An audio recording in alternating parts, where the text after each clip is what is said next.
es que los institutos electorales estén cargados en favor de un partido político. Esto ha quedado demostrado en todo momento, el gran sesgo que han tenido en favor del PRI.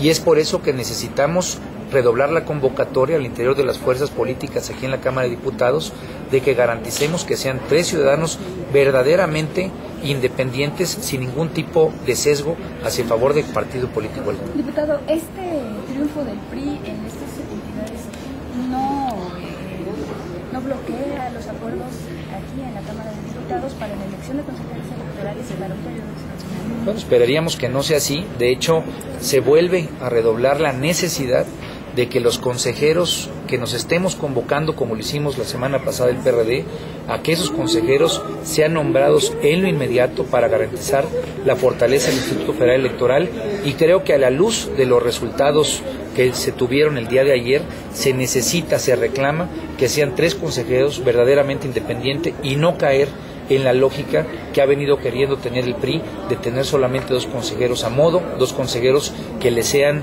benéficos a ese partido, como fue el caso del Instituto Electoral en el Estado de México. Diputado, en este asunto de las reformas que están pendientes, ¿cómo van a impedir que el PRI se despache con la cuchara grande y que sean las reformas que a ellos les convienen, no los que están proponiendo los partidos políticos o lo que realmente la población necesita? La gente tiene que tener muy claro que el PRI ha venido buscando manejar la agenda a su modo. Sale el presidente del PRI, Humberto Moreira, señalando que una vez que ha terminado el proceso electoral, ahora sí van a buscar construir acuerdos. Me parece que primero que nada hay que tener muy en cuenta que no es posible que la agenda del país, que la agenda legislativa esté sujeta a la visión exclusivamente electorera que ha venido queriendo construir el PRI. Hay, acuerdos específicos en las comisiones respecto a cronogramas, hay temas claramente definidos y tendremos que estarle apostando a que esos cronogramas se cumplan para que haya dictámenes, podamos tener un periodo extraordinario y podamos tener acuerdos sin los sesgos de carácter partidista que hoy el presidente del PRI quiere imponer al Poder Legislativo. Me parece que en ese sentido lo que hay que continuar es reclamando y definiendo las cosas que son importantes y prioritarias para el país. El nombramiento de los consejeros electorales en el Instituto Federal Electoral, la revisión y la modificación de los reglamentos electorales. Todavía estamos a tiempo y hoy precisamente tendremos que estar convocando a que las mesas de trabajo que se han instalado permitan tener en los próximos días una revisión del esquema electoral, del marco jurídico electoral, y que lo podamos modificar antes del 9 de julio. Y en ese sentido también continuar construyendo lo que en las comisiones esté respecto a seguridad nacional, respecto al lavado de dinero y otros temas. Diputado, el hecho de que falten 2 meses para que tome posesión Erubiel Ávila, ¿le alcanza a los órganos electorales ese tránsito para que se resuelva antes del 15 de septiembre? Bueno, el Instituto Electoral del Estado de México, en ese sesgo hacia el priismo y hacia el candidato del PRI, definió cuestiones realmente absurdas, como que no se pueda tener una contabilización clara, transparente y en conocimiento de los partidos y de la sociedad hasta después de 6 meses de ocurrida la elección. Todo esto lo hemos venido señalando y esperamos que el Tribunal Federal Electoral resuelva en favor de lo que hemos venido planteando. Desafortunadamente, pues los dados están tan cargados, los dados han estado tan en favor del PRI, que resulta difícil en este momento que haya posibilidades de conocer cómo fueron los gastos electorales, cómo se hicieron esas inequidades en términos del uso de recursos en favor de un candidato, pero me parece que habrá que tenerlo muy claro en el diagnóstico, porque es lo que quieren repetir para la elección del 2012 y obviamente no lo vamos a permitir. La convocatoria que estamos haciendo como Partido de la Revolución Democrática es a que la sociedad, a que todas las fuerzas políticas estemos atentos a esto, que fue el laboratorio electoral del priismo y que es la dosis que quieren aplicar hacia el 2012 y de ninguna manera podemos permitir. Diputado, ¿usted también lo calificaría esta elección en el Estado de México como una elección de Estado? A mí me parece que el uso de recursos, el sesgo de la autoridad electoral, el hecho de que se haya mantenido hasta el final del proceso electoral la publicidad del gobierno, da muestras muy claras de que hubo sesgos, de que hubo inequidad y que hubo una participación abierta del gobierno en favor del candidato del PRI. Me parece que el perredismo y especialmente nosotros como coalición de izquierda tenemos que hacer también un análisis autocrítico respecto a los resultados, pero no podemos dejar de lado que hubo una participación importantísima, definitoria, de los distintos de los distintos elementos de la elección, desde el dinero, la participación del gobierno, que hicieron pues un fuerte sesgo y que son parte importante en el resultado que no nos fue adverso. Ayer Encinas anunció movilizaciones para posicionar a las izquierdas. ¿Ustedes se van a sumar a ese llamado? Bueno, lo que el candidato dijo ayer fue que estará haciendo una gira al interior del estado, no solamente para agradecer el voto, sino para hacer un proceso de reflexión al interior del partido y de las fuerzas de la coalición. Me parece que habrá que estar atentos a que los resultados electorales sean definidos por parte, en este caso, de los tribunales.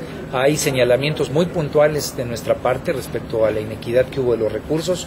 Hay asuntos denuncias que están en trámite y que habrá que esperar a que resuelva la autoridad. Y me parece que en ese sentido la movilización tendrá que ser una movilización autorreflexiva al interior del partido para garantizar que no vuelva a ocurrir este sesgo que fue construido desde el interior del gobierno del Estado de México para el próximo proceso electoral. Diputado, ¿y ustedes ya ven a Peña Nieto sentado en la silla presidencial? No, de ninguna manera. Me parece que esa fanfarria, ese ver con bombo y platillo el proceso electoral del día de ayer es equivocado. La sociedad y lo que estamos percibiendo es que la gente no está del todo de acuerdo con el modelo priista o el modelo que ofrece el priismo, tan es así la baja participación que hubo el día de ayer en la elección del Estado de México, pero también nos conduce a revisar con profundidad cómo estamos planteando nuestra alianza con la ciudadanía, cómo la izquierda tiene que hacer un nuevo formato de convocatoria para garantizar no solamente incrementar la participación, sino que nuestro porcentaje de votos crezca frente al proceso electoral 2012. Y yo estoy convencido que esta visión de fanfarria y esta visión de soberbia que quiere construir el priismo será su propia catapulta hacia la derrota. Diputado, el hecho de no hacer alianzas fue un factor en esta elección, en el caso de Nayarit. Llama a hacer una reflexión muy amplia, muy profunda, muy contundente.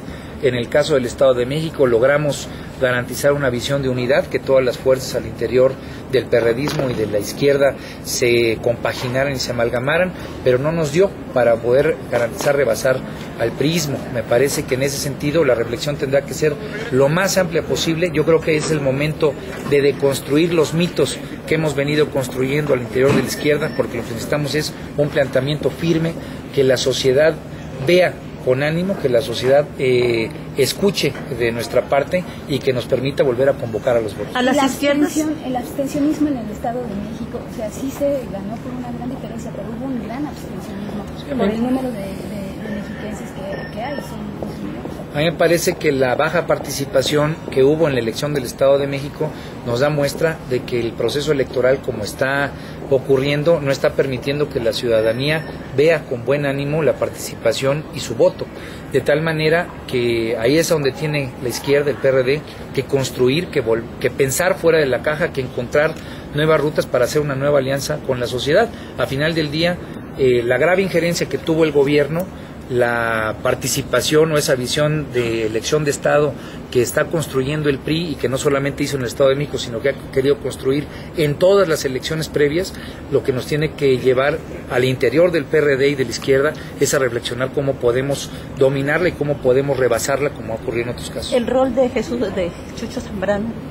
Bueno, a mí me parece que el presidente del partido logró garantizar la unidad de la izquierda en el proceso electoral, la fuerza del perredismo se unificó, logramos mantener el porcentaje de votos que hemos tenido con anterioridad, pero eso no nos dio para ganarle al PRI. Me parece que lo importante es, más allá de los señalamientos que tienen que ser muy puntuales y firmes, de estas visiones de Estado sesgadas, inequitativas y en las cuales el priismo está corrompiendo los procesos electorales, también tenemos que tener un proceso autocrítico para lograr generar una nueva alianza con la sociedad, una nueva convocatoria y revigorizar los votos en favor del PRD. También las izquierdas no tienen presencia, diputado, hay que reconocer que andan muy maltrechas. Bueno, es precisamente por ello por lo que tenemos que hacer una profunda revisión autocrítica, quedarnos con la imagen de que el día de ayer fueron buenos resultados para nosotros, sería profundamente equivocado quedarnos solamente con la imagen de la gran inequidad que hubo, quedarnos con la imagen de que se utilizaron recursos públicos, pues es que en esta ocasión no logramos construir algo que rebasara, como en otros casos lo hemos hecho, esa participación. El PRI siempre ha hecho las elecciones del modo en el que lo hizo ayer en el Estado de México, que es lo que es importante subrayar, definir, puntualizar, que así seguirá funcionando y así es como quieren ganar el 2012, pero que nosotros al interior del PRD tenemos que hacer algo adicional, algo nuevo, algo que renueve nuestra convocatoria a la sociedad, y es así como le vamos a ganar a ese priismo que representa el pasado para seguir construyendo el futuro del país. Una pregunta sobre el asesinato de la vida de Lucio Cabañas. Organizaciones de derechos humanos han mostrado preocupación y piensan que puede ser un mensaje cifrado hacia los activistas de derechos humanos. ¿Esa lectura es correcta? ¿Usted qué opina sobre eso? Bueno, hay que ampliar la información. Me parece que aún no se cuenta con elementos suficientes sobre cuál fue la situación, cómo se presentó dicho asesinato. Preocupa obviamente por la personalidad de la que estamos tratando. Habrá que estar muy cercanos, no solamente a la información que generen las autoridades, sino también a la propia que vayan generando los activistas y las organizaciones sociales en el caso del Estado de Guerrero. Es indispensable que este hecho se transparente, que este hecho se resuelva lo antes posible, porque tratándose de quién se trata y tratándose de la región del país, que es el Estado de Guerrero, que ha tenido, digamos, estas situaciones respecto a derechos humanos históricas, pues preocuparía que la autoridad no tome cartas en el asunto en inmediato.